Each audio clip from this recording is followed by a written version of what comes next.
Go ahead. Briefly. Hi, I'm Tracy. I'm larger than life, and so are you. I'd like to welcome you to my second season.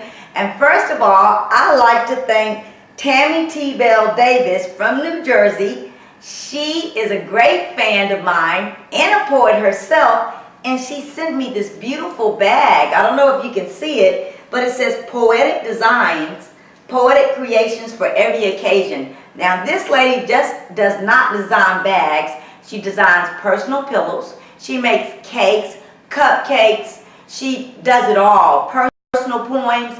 And if you want to get in touch with her, go to Facebook and find Tammy T. Bell. And she also has her website, Poetic Designs, TTB at AOL.com from New Jersey. Hello, Tammy, and I want to thank you for my bag. I used it the other night, and it held my camcorder, my camera, and all my poetry. So, Tammy, hello, and thank you for the bag. And if you would like one or see some of her creations, please befriend her on Facebook because she has a lot of great stuff. Now, we have a great guest in the studio today. I'm really excited because Sherry T. Bailey, I've been knowing you, Sherry D. Bailey, excuse me, Sherry, I'm getting confused with Tammy, but Sherry D. Bailey, that's Denise? Yes, ma'am. Okay, Sherry D. Bailey is from Austin, and she just wrote a great book called A Kept Woman. Now, all you readers out there, I always hear you on Facebook saying, what's the best book to read? Does anybody have any suggestions? Well, here's a suggestion. A Kept Woman, Chronicles of a Pastor's Wife by Sherry D. Bailey. Sherry, how are you today? Wonderful, Tracy. Thanks for having me. No, thanks for being here. I'm so honored, and I'm very proud of you that you came out with something that is a very hidden secret that a lot of women don't share, and you decided to share it with us today. Now, first of all, once again, tell everybody where you're from. Texas. Okay, and look at the camera so everybody can see your beautiful face. Okay, now tell me, what inspired you to write the book? Well, what really inspired me, Tracy, is empowerment. I wanted to rekindle a flame for women to open up and speak about oppression and about domestic violence. And so, since I know firsthand about it, I wrote the book to inspire other women to speak out and to speak up about domestic violence. How did you get in this situation, Sherry? Very long story. That's why you have to buy the book. Okay, so to know the story, you have to buy the book. Well, let me ask you a question. How did you finally get out of it? Was it help from friends, or was it something inside? Selling more about the book, but let me just say this. At some point in life, we all are going to get to that point where we either have an epiphany and go, we're just going to say, hey, I'm fed up, I'm sick and tired of being sick and tired, and I want to do something different. Well, for me, I had that pinnacle of experience where, in my situation, violence happened, and that's what triggered triggered something in my brain and said, enough. Something's got to change. If you don't change, then somebody's life is going to be lost, and I know it wasn't going to be mine. So I chose to flee from that situation of oppression and go to a place of safety. And as I was in that place of safety, I just started writing. And I got to say, honestly, this book was written over a 13-year period. It was just at the pinnacle of that violent altercation is when I said, I gotta write it out. I have to get rid of the toxicity in my consciousness, so that it wouldn't erode my spirituality. So the book is about being kept by God's grace to keep me from eradicating some man off the face of the planet. So literally, when they say in the name of Jesus, that's exactly what was happening. There's a lot of abused women out there that get in a situation, and for whatever reason, maybe financially, children involved, or insecurity, they can't get out of it. And I suggest that you buy this book, and I'll let you know how to buy it. Of course, on my Facebook page, we'll premiere it so you can find out how to empower yourself by getting out of a bad situation. Remember, ladies, you don't have to settle. You deserve more. We are the queens, and it's about time we are treated like queens. And I have this saying, people treat you the way you let them treat you. Exactly. You know, did you find yourself in that situation? Yes. Yes and no. And I say yes, meaning in my situation, I'm the first lady, and not many people talk about clergy and the pastor because they're up on a pedestal. And so you're expected to have such a perfect life on the outside, but behind closed doors, baby, it's a whole different story. So for me, I projected the image that my husband was promoting to make sure that picture looked right on the outside, but on the inside it was horrible. So yes, I allowed myself to be treated the way that he was treating me, but at the same time, I was just destroying my inner self. Just to save face, in a way, just to save face, so he could, because he was the preacher and you wanted to present up that image, the perfect image to the world. How bad did this get? Did you end up pressing charges on him? Well, how bad it got is that, it wound me up in the hospital. Oh, I'm so sorry to hear that. In the hospital, and praise be to God that I have my life. It could have been a lot worse, and every woman's situation is different. For me, it was at the point where I found out my husband was having an affair. And because he was caught, but didn't want to admit he was caught, he chose to pick me up and throw me to the ground. Now, and shift the blame like it's your fault. Yeah, mostly men do. It's just horrifying, and it's reprehensible. That kind of action of the person that you vow to love for life will literally pick you up and throw you to the ground. It's incomprehensible. But the truth be told is I chose to take the bigger road. And by that, what I mean, Tracy, is at the time, I was still a submissive wife, and I wanted to keep that secret between the two of us.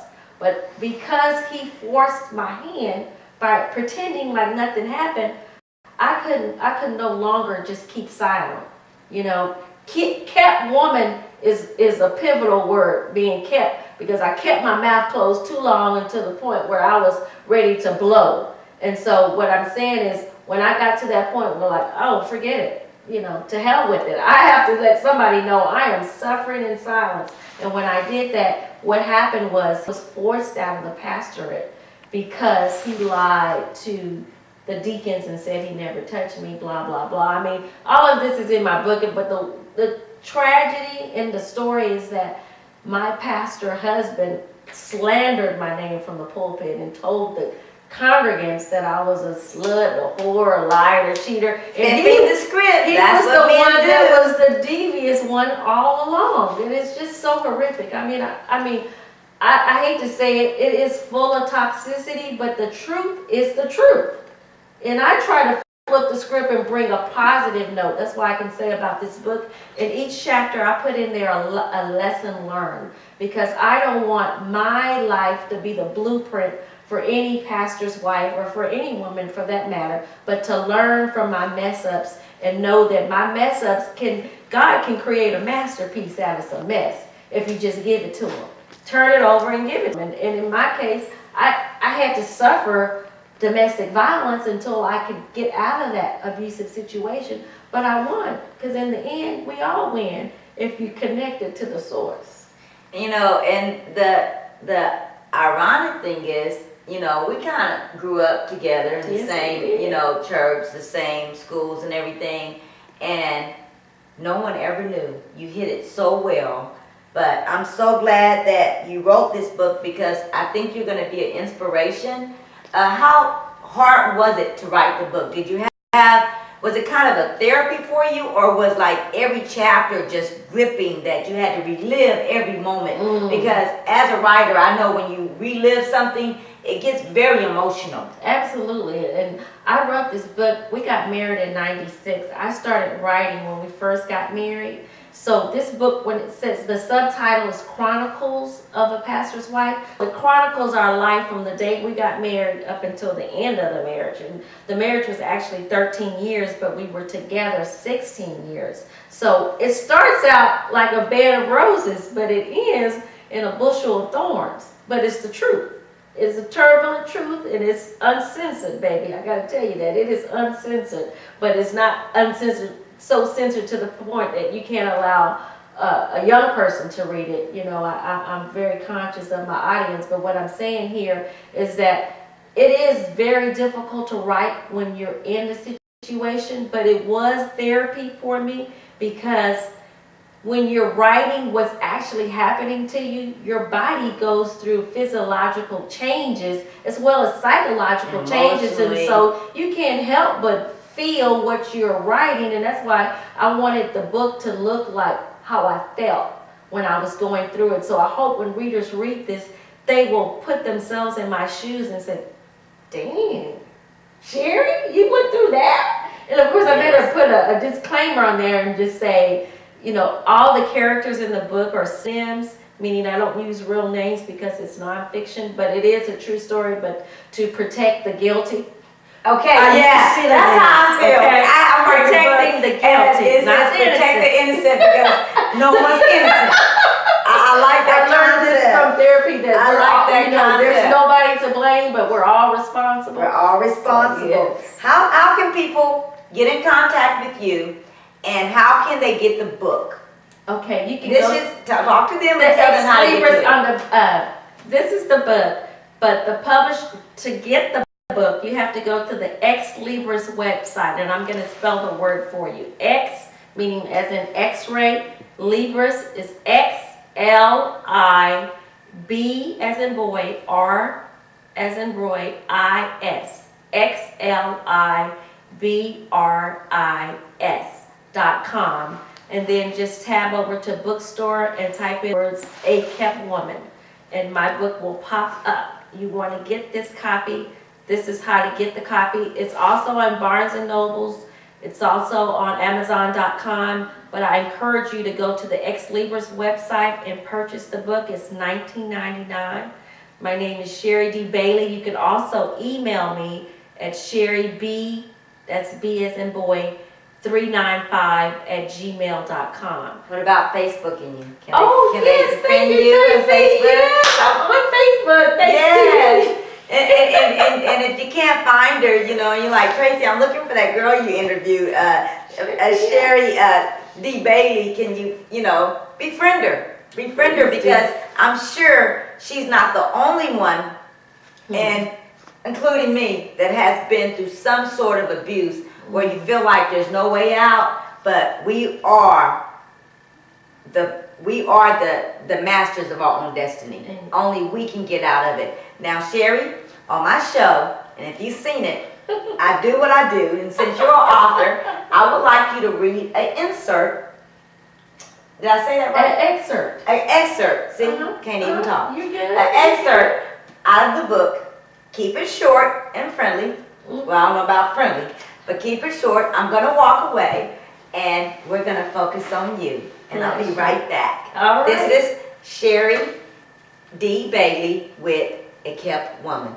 Thank you, Tracy. Thank you, Tracy. And I must just add a caveat to that and say that when you're in an abusive situation, we tend to isolate ourselves or become recluses, and I became a recluse, and that's to my detriment, and also blessing, because you need time away to heal. But at